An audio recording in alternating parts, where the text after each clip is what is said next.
Purihin natin ang Panginoon, purihin ang Panginoon. Sa banal na templo ang Diyos ay awitan, purihin sa langit ang lakas niyang taglay. Siya'y purihin sa kanyang ginawa, siya'y purihin pagkat dakila. Purihin sa tugtog ng mga trumpeta, awitin sa saliw ng alpat nila. Purihin natin ang Panginoon, purihin ang Panginoon. Sa banal na templo ang Diyos ay awitan, purihin sa langit ang lakas niyang taglay. In the name of the Father, and of the Son, and of the Holy Spirit. Amen. The grace and peace of our Lord Jesus Christ, the love of God, and the fellowship of the Holy Spirit be with you all. And with your spirit. In order to prepare ourselves to celebrate the sacred mysteries, let us first call to mind our sins and ask the Lord for pardon and mercy.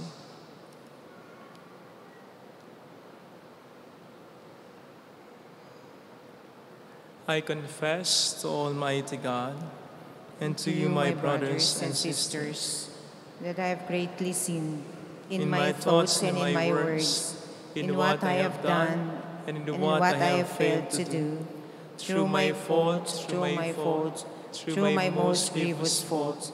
Therefore I ask the Blessed Mary, ever Virgin, all the angels and saints, and you, my brothers and sisters, to pray for me to the Lord our God. May Almighty God have mercy on us, forgive us our sins, and bring us all to life everlasting. Amen. Lord, have mercy. Lord, have mercy. Christ, have mercy. Christ, have mercy. Lord, have mercy. Lord, have mercy.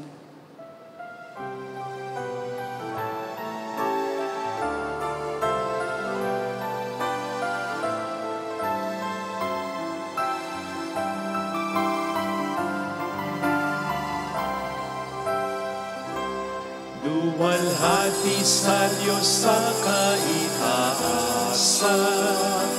kaloob sa lupa ay kapayapaan. Pinupuri ka, ipinagdarama, sinasamba ka namin sa dakila mong kaluwalhatian. Panginoon naming Diyos, Hari ng langit, Amang makapangyarihan, Panginoong Jesucristo, bugtong na anak ng Diyos, sordero ng Ama. Ikaw na nag-aalis sa mga kasalanan ng sanlibutan. Tanggapin mo ang aming kahilingan, ikaw na naluluklok sa kanan ng Ama. Maawa ka sa amin, ikaw lamang ang banal, Panginoong Jesucristo, kasama ng Espiritu, sa salhati ng Ama. Amen, Amen, Amen.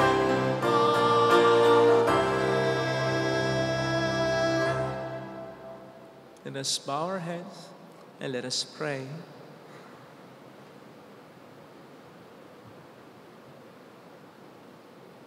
O God, who founded all the commands of your sacred law upon love of you and of our neighbor, grant that by keeping your precepts, we may merit to attain eternal life through our Lord Jesus Christ, your Son, who lives and reigns with you in the unity of the Holy Spirit, one God, forever and ever. Amen. On the first reading, the godly life of a just person becomes a reproach to the wicked. They seek to do away with him because he is a reminder of their wickedness. The just one foreshadows the Lord Jesus, who will suffer, die, and rise for the salvation of mankind. A reading from the Book of Wisdom. The wicked say, "Let us beset the just one. Because he is obnoxious to us, he sets himself against our doings, reproaches us for transgressions of the law, and charges us with violation of our training. Let us see whether his words are true. Let us find out what will happen to him. For if the just one be the Son of God, God will defend him and deliver him from the hand of his foes. With revilement and torture, let us put the just one to the test, that we may have proof of his gentleness and try his patience. Let us condemn him to a shameful death, for according to his own words, God will take care of him." The word of the Lord. Thanks be to God. The Lord upholds my life. The Lord upholds my life. O God, by your name save me, and by your might defend my cause. O God, hear my prayer. Hearken to the words of my mouth. The Lord upholds my life. For the haughty have risen up against me. The ruthless seek my life. They set not God before their eyes. The Lord upholds my life. Behold, God is my helper. The Lord sustains my life. Freely I will offer you sacrifice. I will praise your name, O Lord, for its goodness. The Lord upholds my life. On the second reading, jealousy and self-aggrandizement lead to conflicts and disputes. One who follows the Lord's teaching on humility lives a life of service and of peace.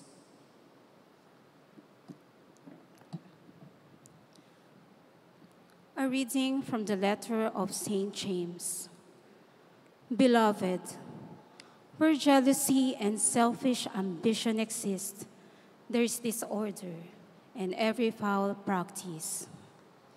But the wisdom from above is first of all pure, then peaceable, gentle, compliant, full of mercy and good fruits, without inconstancy or insincerity.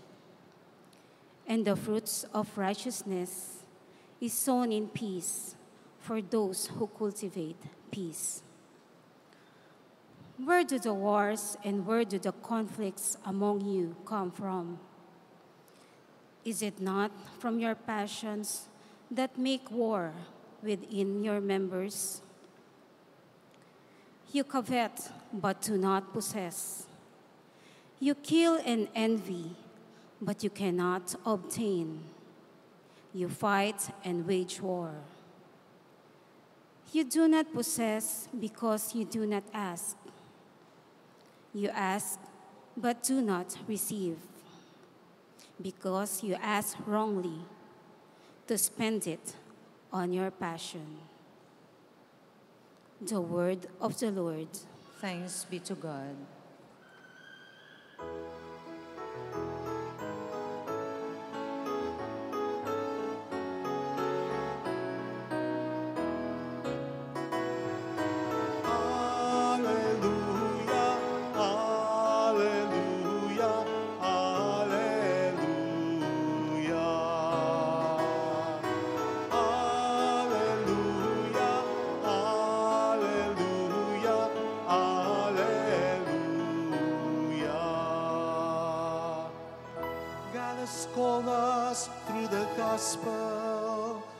to possess the glory of our Lord Jesus Christ.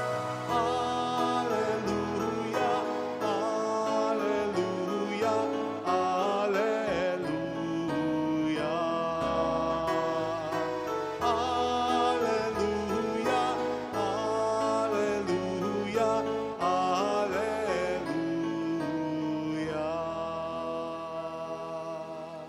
The Lord be with you. And with your spirit. A reading from the Holy Gospel according to Mark. Glory to you, O Lord. Jesus and his disciples left from there and began a journey through Galilee. But he did not wish anyone to know about it. He was teaching his disciples and telling them, "The Son of Man is to be handed over to men, and they will kill him. And 3 days after his death, the Son of Man will rise." But they did not understand the saying, and they were afraid to question him. They came to Capernaum, and once inside the house, he began to ask them, "What were you arguing about on the way?"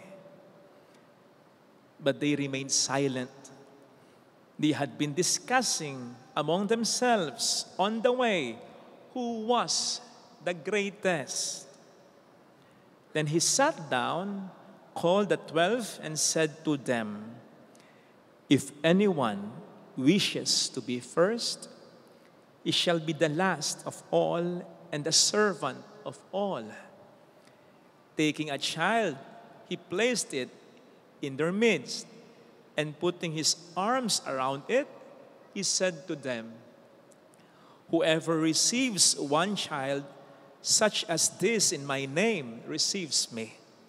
And whoever receives me receives not me, but the one who sent me." Sisters and brothers, the Gospel of the Lord. Praise you, Lord Jesus Christ. Welcome po sa Our Lady of La Salette, Quasay Parish, kung saan ayos lang umiyak. Asamahan tayo ng mahal na ina sa pag-iyak at sa pagdarasal upang maging maayos ang lahat. Isa po sa mga mainit na usapin, debate, pakikipagtalastasan sa social media mula noon hanggang ngayon at sa mga susunod pang panahon ay ang usapin ng sino ba talaga ang the GOAT sa iba't ibang larangan. Pag sinabi pong the GOAT, ayan, ay pakita na, greatest of all time. Halimbawa, sa larangan ng sports, basketball, sino ba talaga? LeBron James or Michael Jordan? Sa football, si Messi ba o si Ronaldo? Sa music, Elvis Presley ba or Michael Jackson? Pagbanda, Beatles ba? Queen or Rolling Stones? Sino? Ano? Ang the GOAT para sa iyo. Dito lang sa atin, kamakailan, naging mainit ding usapin. Yung pagkakuha ng Milo kay E.J. Obiana at hindi kay Carlos Yulo na endorser nito. Sabi ng mga netizen, hindi dapat si E.J., dapat si Carlo sapagkat 2-time gold medalist ito. Sabi naman ng iba, bakit? Girlfriend ba ang bumibili ng Milo sa pamilya? Di ba ang ina? Dapat daw, ibigay na lang kay Obiana. Nako, mawiwindang ka sa mga comments, sa mga explanations, kung bakit yun ang the GOAT nila sa iba't ibang mga larangan Napalagay ko ay natural lang naman sa isang tao na magkaroon siya ng sa GOAT. Sapagkat ito ay para bang pagpapakita ng kalikasan din natin bilang mga tao na gusto rin nating maangat sa ating kapwa-tao. Di ba? Gusto natin, inuuna tayo, gusto rin natin, pinapahalagahan tayo, binibigyan tayo ng importansya. Gusto natin umaangat tayo sa iba. Kahit nga nung tayo bata pa, tingnan po niyo yung picture ng mga pamangkin ko. Pinag-posing-posing sila. Ayan, 3 magkakapatid yan. Wala pa yung isa. Nakita niyo naman yung bunso, di ba? Ayan. Pinakakwela. Kaya nga sabi ng nanay niya dun sa post na yan, alam na ang pinaka So kaya tayo nagkakaroon ng ganitong pagdedebate sa dagot na yan, dagot na yon. Feeling kasi natin, natataas din tayo kapag nananalo yung ating pambato. Ganyan tayo eh.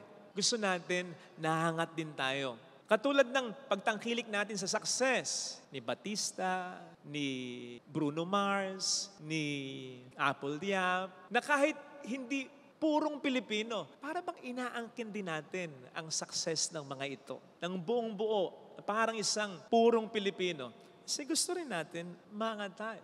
Lalong-lalo na sa kultura natin at sa kasaysayan natin, na sa matagal na panahon sa kasaysayan, ay para tayong pinagmukhang mababa ng mga sumakop sa ating dayuhan. Kaya't yung pagnanais natin na maging dakila, hindi lang natural, nasa kasaysayan pa natin yan. At walang masama dyan. Kaya nga sa Ebanghelyong napakinggan, nagalit ba si Kristo?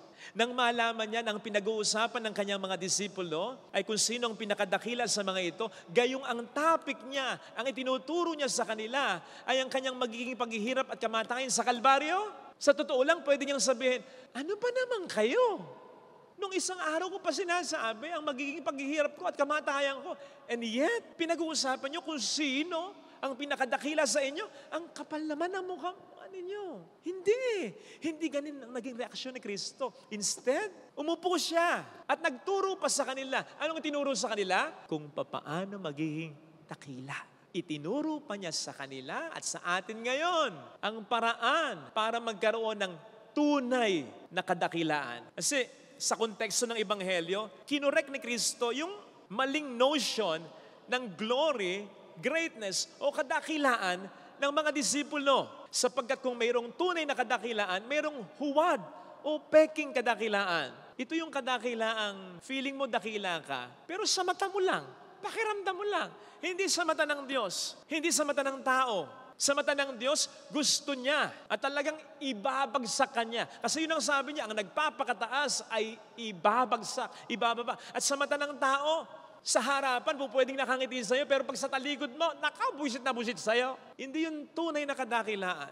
Natatandaan ko nung ako'y ma-assign sa isang parokya, na assistant lang naman. May na-encounter akong mga taong ganito. Ilan sa mga miyembro ng isang samahan sa parokyang ito, yayabang. Ay, saksakan. Alam mo kung sino. Pari nga, hinihiya eh. Di naman ako nahiya. Kasi kung sa akin niya ginawa niya doon sa kapatid kong pare, ako sasabihan ko talaga siya. Nasabunutan ko muna siya. Tapos sabihin ko sa kanya, baklang to. Mayaman kasi, matatalino kasi, baker kasi. Pero, yun ba ang tunay na kadakilaan? Bakit ako ganitong magsalita na parang siguradong-sigurado ako na hindi yun tunay na kadakilaan? Ay nako, sabi ko sa inyo, itong nagsisermon ako ngayon, mapapanood dito bukas, live. Yung mga tao doon, alam ko sino tinutukoy ko. Kasi kung yung mga taong tinutukoy ko ay magpapasurvey sa mga kababayan nila, sa mga common na tao doon, satisfaction rating, sinisigurado ko sa inyo, bagsak na bagsak ang mga ito. Testingin nilang mamatay ngayon. Sinisigurado ko kung konti makipaglibing. Ay, sigurado ako. Hindi yung tunay na kadakila. Huwad na kadakila. Yabang lang yun. Hanggang sa sarili lang. Iwasan natin yan. Ang tunay na kadakilaan, sang-ayon sa Ebanghelyong napakinggan, ay nasa kapakumbabaan. Mahirap man tayo o mayaman. Ito'y wala sa pagkakaroon ng maraming taong tatangulang at tatango sa atin. Magkasabi sa atin, boss, ma'am. Kundi sa bilang ng mga taong napaglingkuran natin. Hindi ito nasusukat sa layo ng narating natin, kundi sa layo din ng mga narating ng ibang tao dahil sa atin. Wala ito sa forma, wala ito sa asta, kundi nasa tamang pakikipagkapwa-tao talaga. Lalong-lalo na sa mga ama. Nakita po ninyo sa Ebanghelyo, matapos sabihin ni Kristo sa kanyang mga disipulo, serve with humility, be last. Anong sinabi niya pagkatapos? Kumuha siya ng isang bata at sinabi niya, sino mang tumanggap sa mga batang tulad nito. So ibig sabihin, tanggapin nyo sa inyong paglilingkod ng may kapakumbabaan ang mga batang, hindi ito bata lang na literal, kundi yung mga nasa ibaba ng lipunan, mga may karamdaman, mga mahirap, kasama ng mga bata. Sapagkat walang unang dapat makaramdam ng ating pagpapakumbaba, kundi yung mga nasa ibaba. Madaling magpakumbaba. Sa harapan ng kaparis lang natin, sa harapan ng mas mataas sa atin. Kaya't ang true test ng humility natin, kung genuine, ay kung paano natin itatrato yung mga nasa ibaba natin. Doon makikita ang karakter natin. Natatandaan nyo si Princess Diana, diba? Di ba? Sa lahat ng miyembro ng royal family, talagang love na love siya ng marami. Despite her life was covered with a certain controversy. Gustong-gusto siya. In fact, nung namatay siya, ang dami nakipaglibing sa kanya. Kahit sa ibang mga lugar, sa iba't ibang panig ng mundo, nagkaroon ng tribute para sa kanya. At kahit matagal na siyang wala hanggang ngayon, namimiss siya ng mga taong tunay na nakakilala sa kanya. Talagang tumatak siya sa puso at isip nila. So anong sikreto ni Princess Diana? Was it her beauty? Was it her family? Was it her elegance? Ang sekreto ba niya ay ang kanyang yaman para sa kanyang kadakilaan? Hindi. Kundi ang kanyang kapakumbabaan na ramdam ng marami, lalong-lalo na ng mga taong nasa mababang kalalagayan. In fact, siya dati ang pinakaunang importanteng personalidad ang dumalaw sa mga may AIDS. During those times na lubhang kinatatakutan, mas kinatatakutan ba kaya sa COVID ang AIDS? Natatandaan niyo nung unang sumulpot ang AIDS?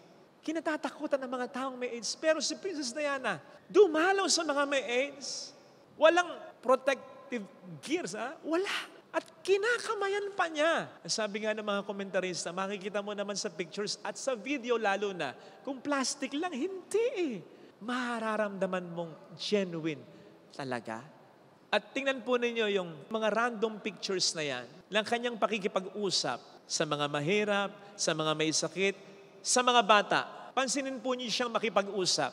Hindi siya tutungo. Madalas, umuupo, tumatalongko, lumuluhod, para maging ka-level lang niya yung kausap niya. Sapagkat sabi nga po ng mga psychologists, malaking bagay yan sa kinakausap mo. Hindi lang sa bata, kundi sa kahit sino pa, lalo pa kung mas mataas ang estado mo kaysa kanya. They'll feel welcome. They'll feel loved. Mararamdaman nilang importante sila. Mararamdaman nilang welcome sila. Mararamdaman nilang iginagalang mo sila. Kaya mararamdaman mo sila at mararamdaman ka rin nila. Yun ang tunay na kadakilaan. Ramdam. Ang mga alagad sa Ebanghelyo, naghahangad ng tunay na kadakilaan, pero ibang klaseng kadakilaan. Kaya si Kristo hindi lang maramdaman. Hindi rin sila maramdaman ni Kristo. Akalain yung ito na yung pangalawang beses, kundi man pangatlo, na sinasabi ni Kristo ang kanyang magiging kamatayan sa Kalbaryo. Wala silang reaksyon. Ikaw, yung taong kasama mo, na minamahal mo, namumroblema. Papatayin na siya eh. Nalilito na rin siya, marahil. Nalulungkot siya. Tapos wala kang pakialam sa kanya? Ano yun? Ni hindi ka magtanong. Basta ka, okay ka lang ba? Ganon sila kalayo sa kanya. Sapagkat ibang klaseng kadakilaan ang hinahangad nila. Kadakilaan ng kamunduhan, kadakilaan ng kayabangan. Kaya hindi sila magkaramdaman. Hindi yan tunay na kadakilaan. Ang tunay na kadakilaan ay ramdam. Ramdam ng mga tao sa iyong buhay. Ramdam nila kung nagpapakumbaba ka. Ramdam nila kung naglilingkod. Kita nila. At yun ay pahahalagahan nila. Narinig po natin sa ating ikalawang pagbasa na ang pangunahing dahilan ng pag-flourish ng kasamaan sa samahan, maging sa pamilya, pangunahing dahilan ng kaguluhan ay selfishness or pagiging mayabang. Kaya kung sa bawat sabahan, kung sa bawat pamilya, may nagpapakumbaba, may nagpapatawad, may umiintindi, may umuunawa, may nagpapasensya, at may naglilingkod, may nagsasakripisyo, hindi mamamayani ang masama, hindi magkakagulo ang samahan at ang pamilya. At ramdam ng pamilya mo kung ikaw yun, kung ikaw yung nag-a-adjust, kung ikaw yung nagtsatsaga, yung umunawa, nagpapatawad, at kung ikaw ay nagsasakripisyo, nagtataguyod sa inyong pamilya, ramdam yun nila. And I assure you, hindi ka nila ipagpapalit sa sino mang kilala ng mundo na dakilang dakila na, hindi ka nila ipagpapalit sa idolo nilang artista o atleta sapagkat maaaring hindi ka kilala sa buong mundo pero para sa kanila, dahil sa kapakumbabaan mo at sa sakripisyo mo, ikaw ang kanilang mundo. Ang iyong monumento, ang iyong plake, ang iyong tropeyo ay hindi gawa sa kahoy, sa bato, sa semento, kundi sa puso. Nakaukit ka sa puso ng tao. Yun ang totoong kadakilaan. Yung tayo magkapuwang sa mga nakakasalumuhan natin sa kanilang puso at isipan. Sapagkat ang kadakilaan naman talaga ay hindi na ipupwersa. Dakilain mo ako, purihin mo ako. Hindi ito naiuutos, hindi ito nabibilin, hindi ito bigla na lang nang isusuot. Ito ay kusang binibigay ng mga taong ramdam ang kapakumbabaan mo at ang sakripisyo. Dahilan para mamayani ang mabuti at ang kapayapaan sa samahan at sa tahanan. Amen. Lagay natin ang ating kanang kamay sa tapat ng ating puso.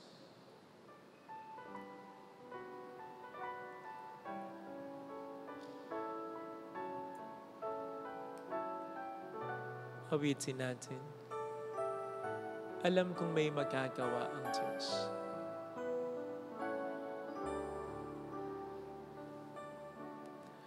Alam kong may magagawa ang Diyos. Alam kong may magagawa ang Diyos. Alam kong may magagawa ang Diyos.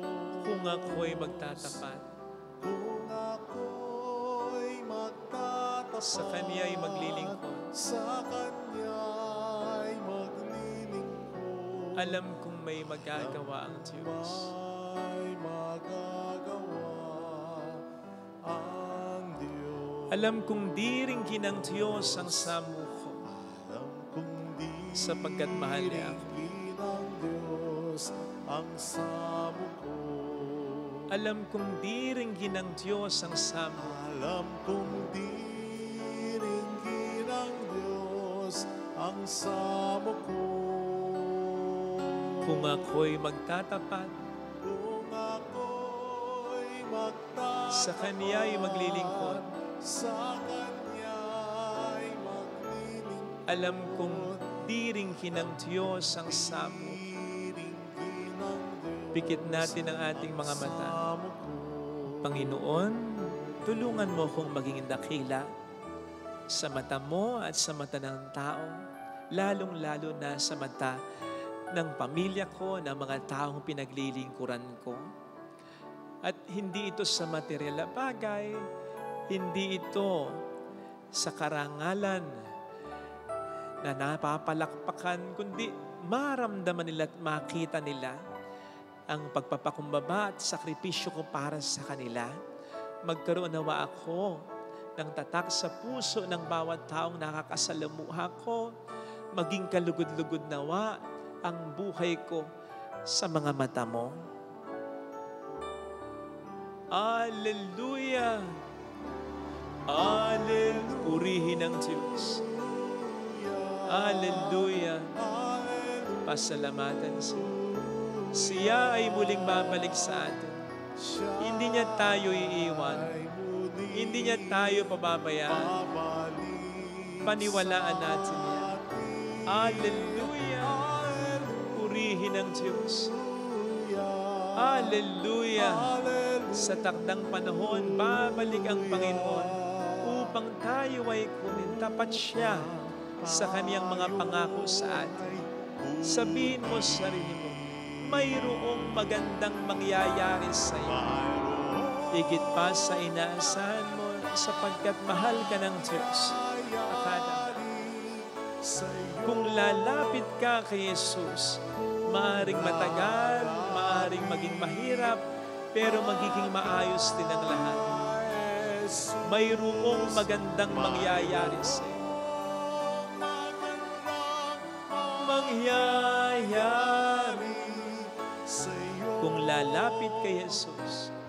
Kung lalapit kay Jesus. Glory to the Father, and to the Son, and to the Holy Spirit. As it was in the beginning, is now, and ever shall be, world without end. Amen. I believe in God, the Father Almighty, creator of heaven and earth, and Jesus Christ, His only Son, our Lord, who was conceived by the Holy Spirit, born of the Virgin Mary, suffered under Pontius Pilate, was crucified, died, and was buried. He descended into hell. On the third day he rose again from the dead. He ascended into heaven and is seated at the right hand of God the Father Almighty. From there he will come to judge the living and the dead. I believe in the Holy Spirit, the Holy Catholic Church, the communion of saints, the forgiveness of sins, the resurrection of the body, and life everlasting. Amen. Offertory.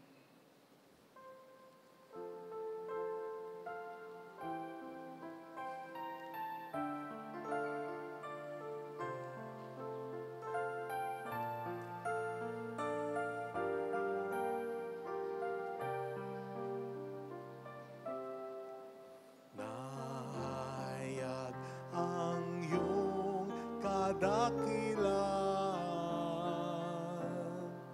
sa tinapay at alak na lang. Patikim ng dulot mong kaligtasan, hanik ng langit sa amin iyong sambayanan. Ang iyong katawan ay inihain upang kami ay makapiling. Pagliligtas mo ngayon inaalala, pasasalamat sa iyong dambana. Nahayag ang iyong kadakilan sa tinapay at alak na lang. Patikim ng dulot mo kaligtasan, halik ng langit sa amin iyong sambayanan. Ang iyong dugo ay umagos upang linisin puso naming lipos. Pagmamahal mo ay nadarama sa pagsulyap sa bawat gunita.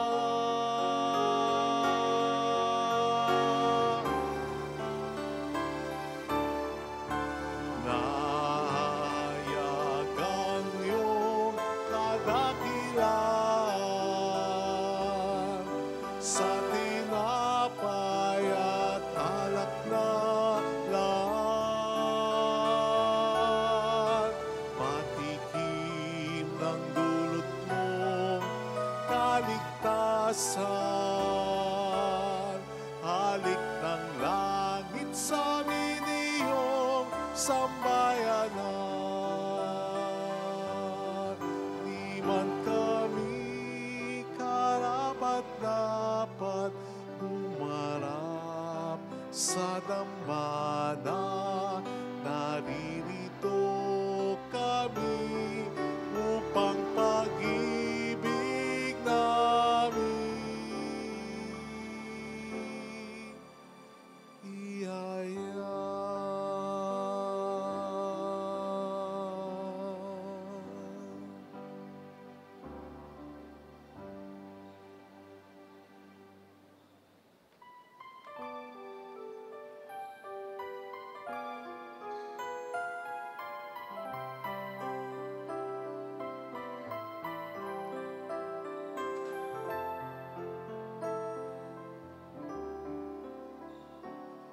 Ang maihandog sa iyo, Panginoon,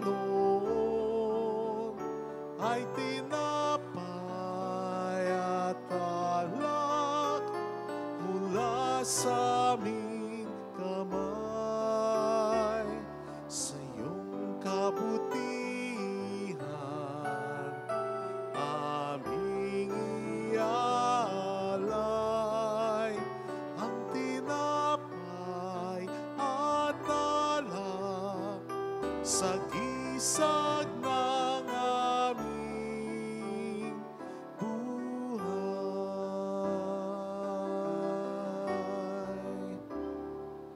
Ang tinapay na ito'y nagmula sa lupa, bunga ng paggawa. Kunin mo upang maging pagkain nagdudulot ng buhay. Ang maihandog sa'yo, Panginoon,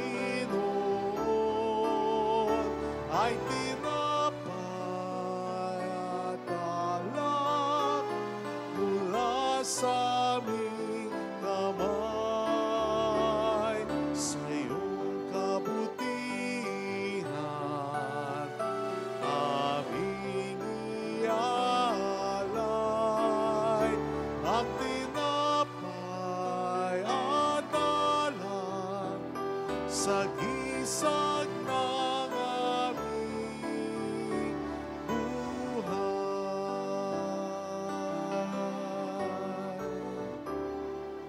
Ang alak na ito'y nagmula sa ubas, bunga ng paggawa. Kunin mo upang maging inuming nagdudulot ng Espiritu.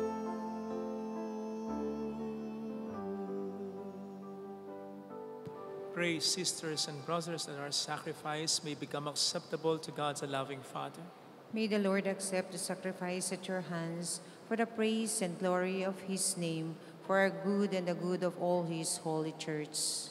Receive with favor, O Lord, we pray, the offerings of your people, that what they profess with devotion and faith may be theirs through these heavenly mysteries, through Christ our Lord.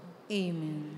The Lord be with you. And with your spirit, Lift up your hearts. we lift them up to the Lord. Let us give thanks to the Lord our God. It is right and just. It is truly right and just, our duty and our salvation, always and everywhere, to give you thanks, Lord, Holy Father, Almighty and Eternal God, for we know it belongs to your boundless glory that you came to the aid of mortal beings with your divinity and even fashioned for us a remedy out of mortality itself, that the cause of our downfall might become the means of our salvation through Christ our Lord. Through him, the host of angels adores your majesty and rejoices in your presence forever. May our voices, we pray, join with theirs in one chorus of exultant praise as we acclaim. Holy, holy, holy Lord God of hosts, heaven and earth are full of your glory. Hosanna in the highest. Blessed is he who comes in the name of the Lord. Hosanna in the highest.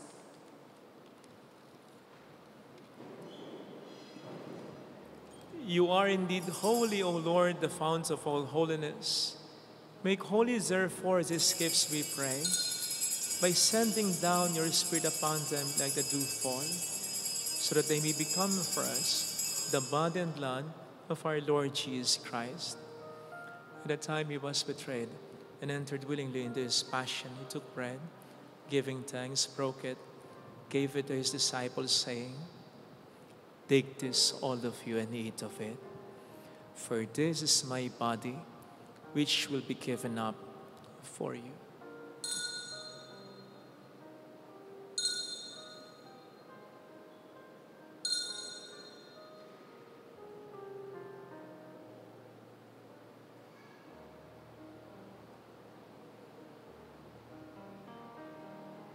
In a similar way, when supper was ended, he took the chalice and once more, giving thanks, gave it to his disciples, saying, "Take this, all of you, and drink from it. For this is the chalice of my blood, the blood of the new and eternal covenant, which will be poured out for you and for many, for the forgiveness of sins. Do this in memory of me.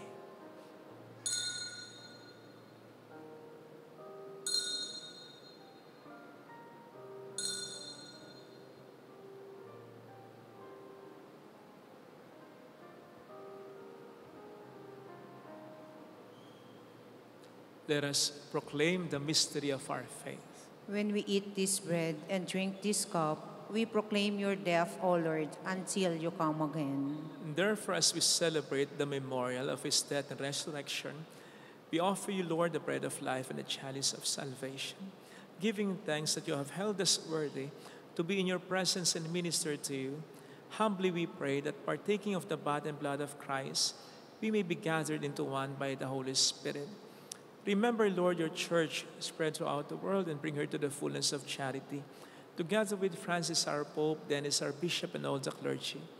Remember also our brothers and sisters who have fallen asleep in the hope of the resurrection, and all who have died in your mercy. Welcome them into the light of your face. Have mercy on us all, we pray, that with the Blessed Virgin Mary, Our Lady of Lazaret, Mother of God, Saint Joseph, our most chaste spouse, with all the blessed apostles and saints who have pleased you throughout the ages, we may merit to become co-heirs to eternal life and may praise and glorify you through your Son, Jesus Christ. Through him and with him and in him, O God, Almighty Father, in the unity of the Holy Spirit, all glory and honor is yours forever and ever. Amen. Jesus taught us to call God our Father, and so we have the courage to say,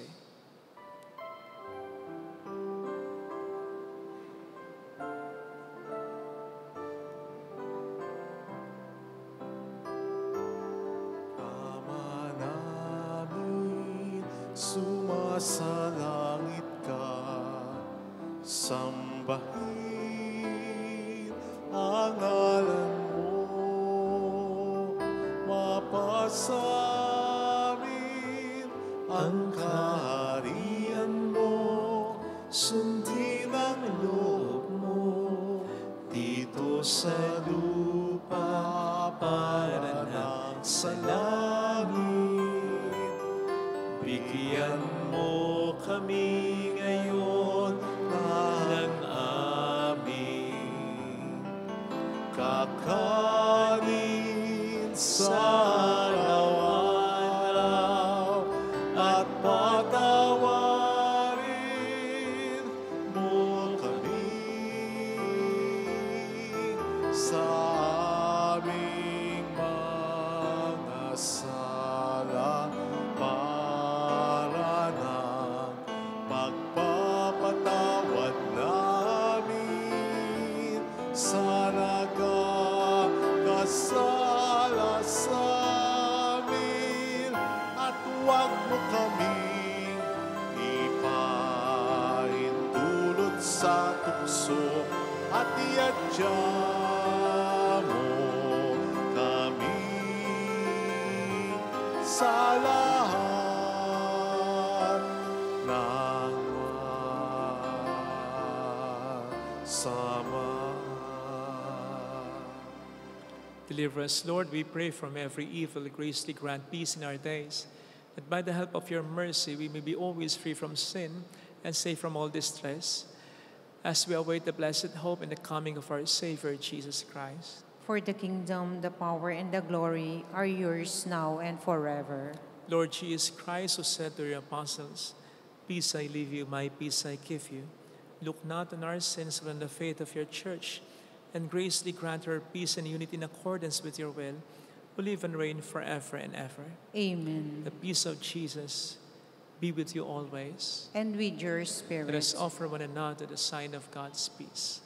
Ang payapaan po. Peace be with you.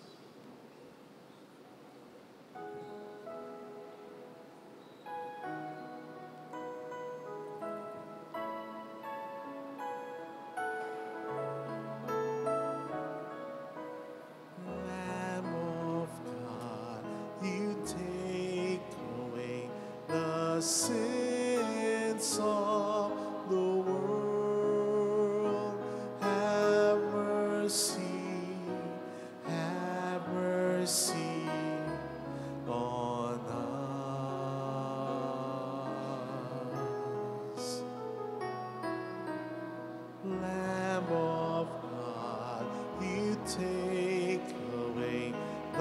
sins of the world. Have mercy, have mercy on us.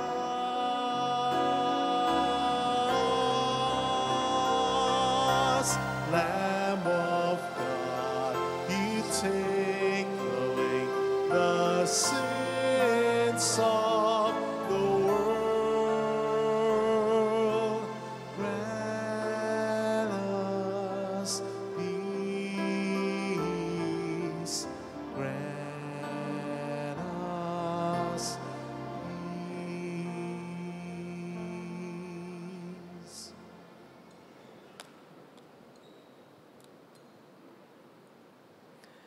Behold, Jesus, the Lamb of God who takes away the sins of the world.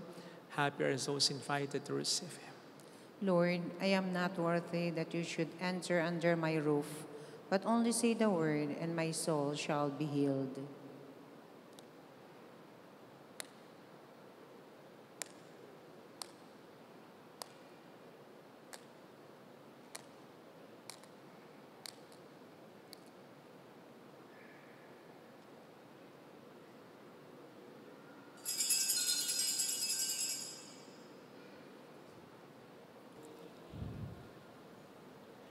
An act of spiritual communion. My Jesus, I believe that you are present in the most holy sacrament. I love you above all things, and I desire to receive you into my soul.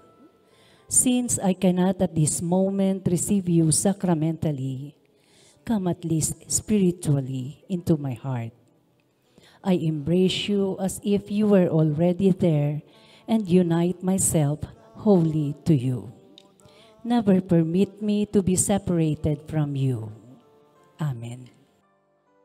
Sino ako na tao lamang at minahal mo ng walang hanggan.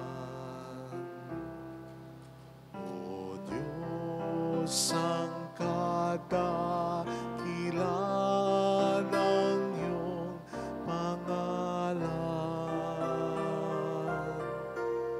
Walang kapantay sa lupa at kalangitan. Maging ang sanggol na wala pang malay, sambitang mapuri sa pag-ibig mong taglay. Sino ako na tao lamang at minahal mo ng walang hanggan? Sino ako na tao lamang at minahal mo ng walang hanggan? Kapag minamasdan ko ang buwan at mga bituin, o dinadama init ng araw at samyo ng hangin,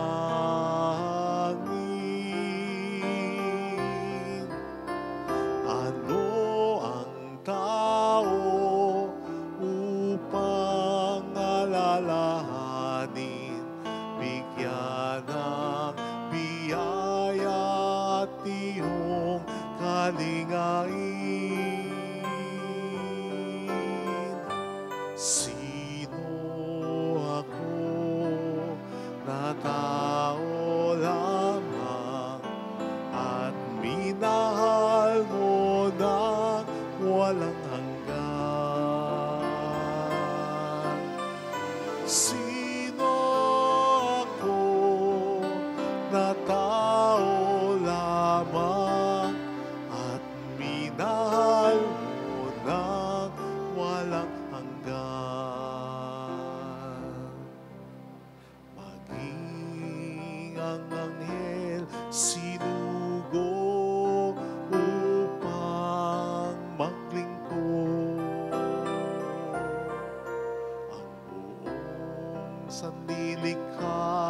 sa Kanya ay sumunod.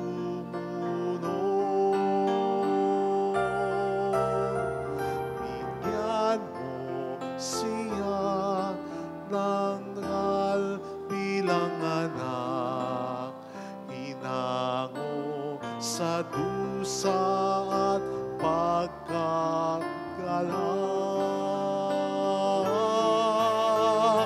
Sino ako na tao lamang at minahal mo ng walang hanggan?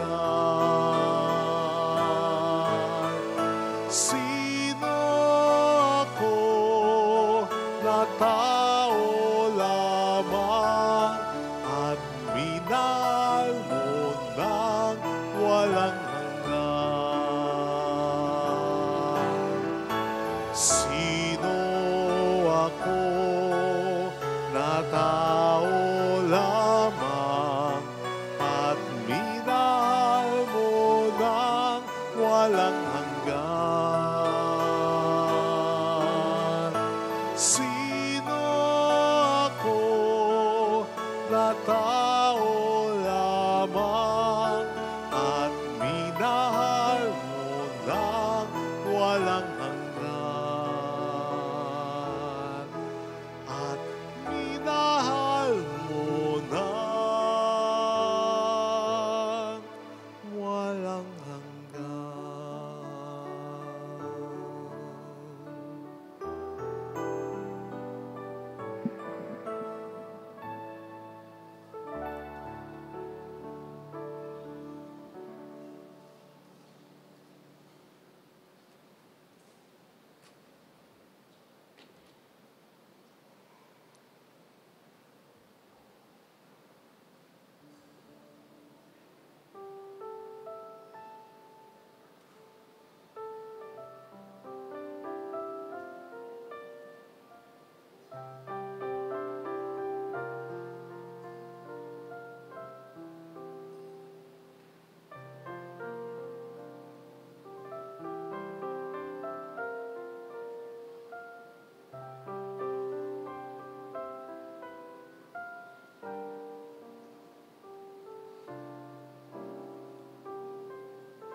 Let us pray. Graciously raise up, O Lord, those you renew with this sacrament, that we may come to possess your redemption, both in mystery and in the manner of our life, through Christ our Lord. Amen. Holy God, Holy Mighty One, Holy Immortal One. Have mercy on us and on the whole world. Holy God, Holy Mighty One, Holy Immortal One. Have mercy on us and on the whole world. Holy God, Holy Mighty One, Holy Immortal One. Have mercy on us and on the whole world. Jesus, King of Mercy, We trust in you. alalahanin, Alalahanin o mahal na Birhen ng Lasalet, Ina ng pag-asa, ikaw ang nagpaalala sa aming magbalik loob sa Ama. Ito ang nagpapatunay na ang kagandahang loob mo'y nanatiling busilak. Sa pag-aaruga mo sa amin, tungkulin mo'y tinupad. Sa paanan ni Kristo'y tinuring mo kaming mga tunay mong anak. Kaya ninais mong ni Isay huwag mapahamak. Maging sa iyong walang tigil na pananalangin, pati luhay pumatak. Huwag namang mawala ng saysayang iyong paghihirap. Hiling nawa namin sa iyo o aming inang liyag, na matapos ang pakikibaka namin sa mundong ito at sa pananatili naming tapat kay Kristo, sa kapurihan mo'y makibahagi kaming ganap, upang kung nasaan ka ngayon ay maparoon din kaming lahat, at ang kaganapan ng kaluwalhatian ng Diyos Amay tuluyang matupad. Siya nawa. Mahal na Birhen ng Lasalet, tagapagkasundo ng mga makasalanan. Ipanalangin mong walang patid, kaming mga dumudulog sa iyo. Maraming salamat po sa inyong lahat. The Lord be with you. And with your spirit. And may Almighty God bless us all, including our families, in the name of the Father, and of the Son, and of the Holy Spirit. Amen. The Mass is ended. Go in the peace and love of Jesus Christ. Thanks be to God. Salamat din.